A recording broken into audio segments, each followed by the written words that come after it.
आप सब कैसे हैं?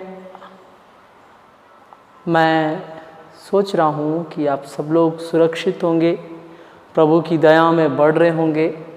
आइए हम लोग वचन में जाएंगे। अपने आंखों को बंद करें, हम लोग प्रार्थना करेंगे। प्रिय प्रभु, आपका वचन जब हम लोग सुनेंगे पिता, उस वचन को सुनने के कारण बुद्धि की बातें, ज्ञान की बातें हमें समझ में आने के लिए सहायता कर। सारा आदर महिमा तुझको देते हुए यीशु के नाम से मांगता हूँ पिता, आमीन। पुराने नियम में दो ऐसे क्रियाएं हुए जो बहुतों के जीवन में बहुत ज़्यादा परेशानियों को लाया। और हम लोग पुराने नियम में उन चीज़ों को पढ़ेंगे।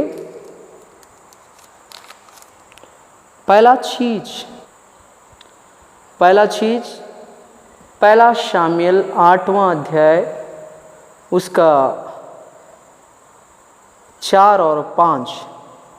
तब सब इज़राइली वृद्ध इकट्ठा होकर रामा में शामुएल के पास जाकर उससे कहने लगे, सुन, तू तो अब बूढ़ा हो गया और तेरे पुत्र तेरी राह पर नहीं चलते। अब हम पर न्याय करने के लिए सब जातियों की रीति के अनुसार हमारे लिए एक राजा नियुक्त कर दे। देखिए मेरे प्रियो, यहाँ पे एक मैटर आ रहा है, एक विषय आ रहा है कि जो जरूरत नहीं है उसको पूछना, जो जरूरत नहीं है उस चीज़ के विषय में दुआएं करना। शामुएल रामा में थे, परमेश्वर के सबसे पहले एक अच्छे भविष्यवक्ता। और जब शामुएल रामा में थे, बहुत सारे वृद्ध लोग आए और उनसे कुछ गुजारिशें किए कि हम लोग देखे हैं कि आप जैसा प्रभु के विषय में जीते हैं, वैसे इज़राइली में आपके पुत्र जो लोग हैं उन लोग नहीं जीते। इसलिए आप हमारे लिए राजा नियुक्त कीजिए। सोचने वाला बात है, अगर भविष्यवक्ता के पुत्र लोग भविष्यवक्ता के रूप में नहीं जी रहे, तो इनको किसको मांगना चाहिए था? भविष्यवक्ता को।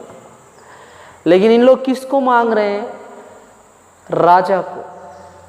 हम लोग जब भी कुछ दुआएं करते हैं, उस दुआओं में ये जानना बहुत ज़रूरी है कि हम लोग क्या चीज़ मांग रहे हैं। नहीं तो हम लोग मांगने वाला चीज़ों से हमारे लिए परेशानी खरीद के ला सकते हैं। उसके बाद ये चीज़ जब शामुएल को पता चला, नीचे लिखा है, देखिए 2-4 चीज़ें।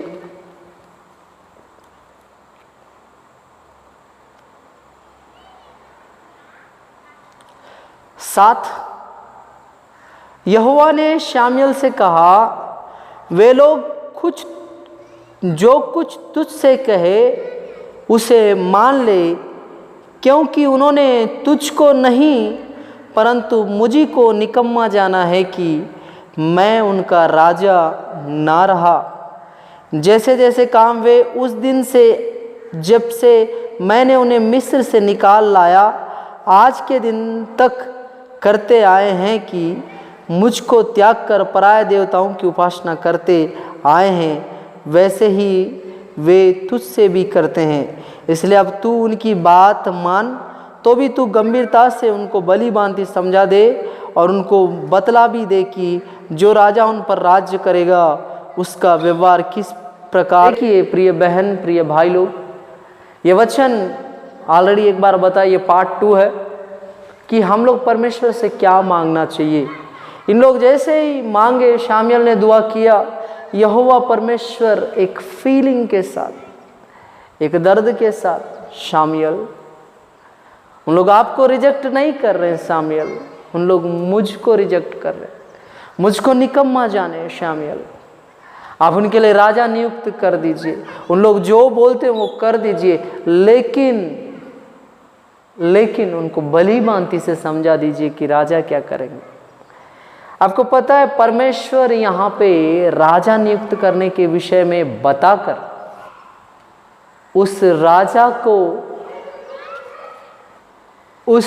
राजा के विषय में क्यों उनको जो भी है बताने के लिए कहा गया, मैं वो तो नहीं जानता, लेकिन एक चीज मैं जानता हूं, अगर भविष्यवक्ता गलत है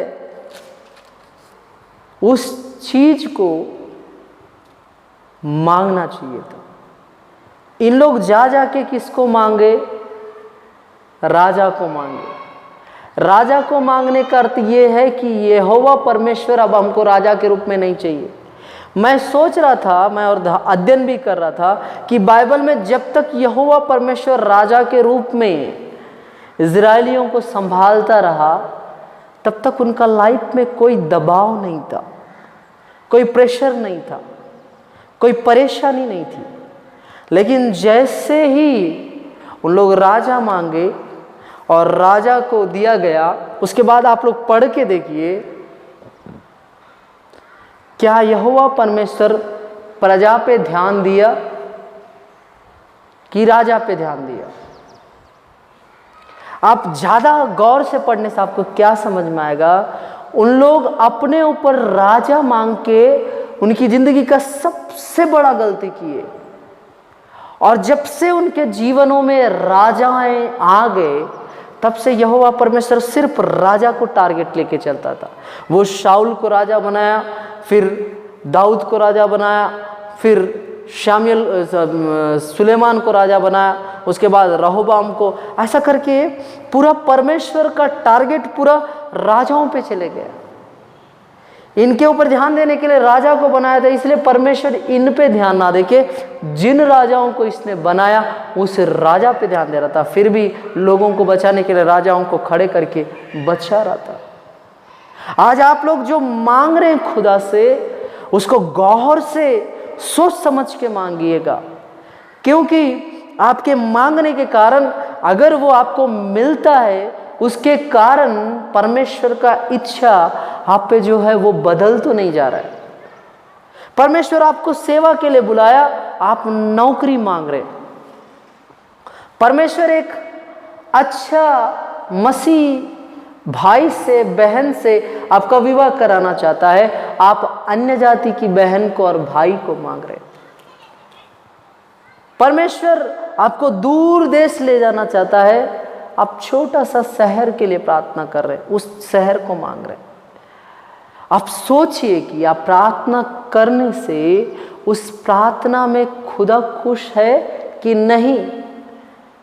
आज मेरा विषय यही था कि हम लोग उटपटांग कुछ भी ना मांगे, अगर वो हमको दिया जाए तो उसके कारण हमारे जीवन में खुशी की जगह कहीं नुकसान ना हो जाए।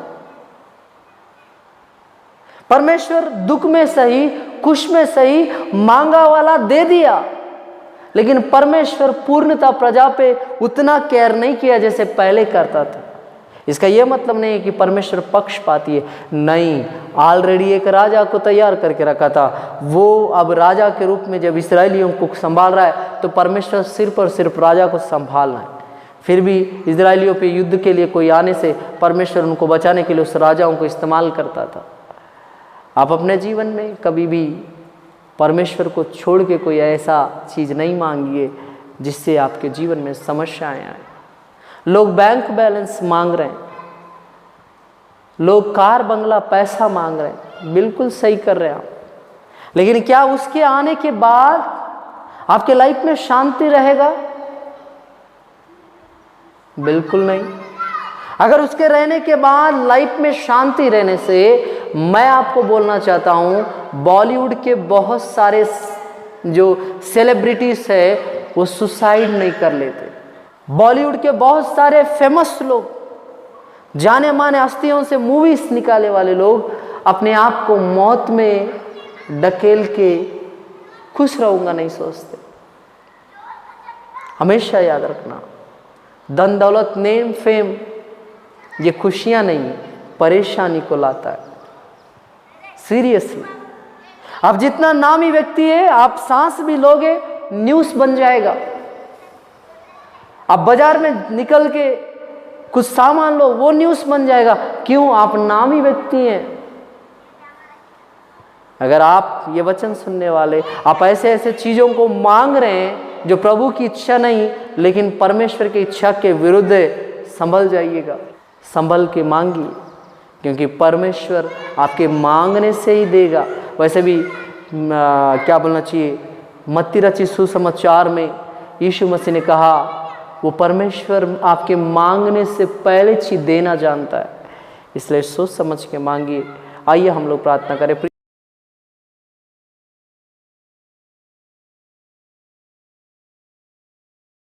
प्रिय प्रभु, फिर से एक बार दुआ करता हूँ, इस वचन को सुनने के लिए बहनों को भाइयों को सहायता किया। पिता, हम लोगों को क्या मांगना चाहिए, मांगने के बाद कहीं वो हमारा मुसीबत ना बने, उसके लिए तू सहायता करना। सारा आदर महिमा तुझको देते हुए ये सारी दुआ यीशु के पाक पवित्र मीठे नाम से मांगते हैं पिता, आमीन। जय मसीह की। आप सबों को जय मसीह की। मैं विश्वास करता हूँ कि आप ये वचन को अच्छा लगने से शेयर कर रहे हैं और सब्सक्राइबर लोगों को मेरे लिए बढ़ा रहे, और आपका प्रेम है, प्रभु का अनुग्रह आपका प्रेम है जो मैं YouTube में इतने सारे वीडियोस बना पा रहा हूँ। जय मसीह की।